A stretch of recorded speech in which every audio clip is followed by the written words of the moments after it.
আমি নুন ঝালের আচার বানাবো। আর কী করে বানাবো আপনারা আমার পাশে থাকুন আর ভিডিওটা দেখুন। হলুদ লঙ্কা গুঁড়ো সব কিছু দিয়ে দিচ্ছি, এর মধ্যে ভালো করে এটাকে আমি মিশিয়ে নেব। আর এখানে দিয়েছি জোয়ান, সর্ষে, ধনি, তারপরে দিয়েছি মরি, তারপরে গোটা জিরি। এবার এগুলোকে ভালো করে ভেজে নেব। ভাজার পরে দেখতে পাচ্ছ আমটাকে আমি 3 ঘন্টা রোদে দিয়েছিলাম, রোদে দেওয়ার পরে এবার তুলে নেব।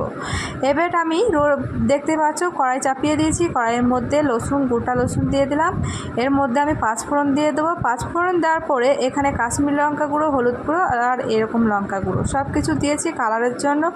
আর এটাকে ভালো করে আমগুলোকে কড়াইয়ের মধ্যে আমি সব কিছু দিয়ে দেবো। দেখতে পাচ্ছ কড়াইয়ের মধ্যে আমগুলো দিয়ে ভালো করে উল্টে পাল্টে নেড়ে নিতে হবে যেন আচারটা খুব সুন্দর হয়। এর মধ্যে আমি একটুকু চিনি দিলাম, টক মিষ্টি ঝাল হবে বলে। আর এখানে ভিনিগারটা দিচ্ছি, এটা 1 বছরের মতো থাকবে বলে। আর এখানে মশলাটা গোটা করে রাখতে হবে। মশলাটা দিলাম। আচারটা যদি ভালো হয় অবশ্যই লাইক, কমেন্ট, শেয়ার আর সাবস্ক্রাইব করে পাশে থাকুন।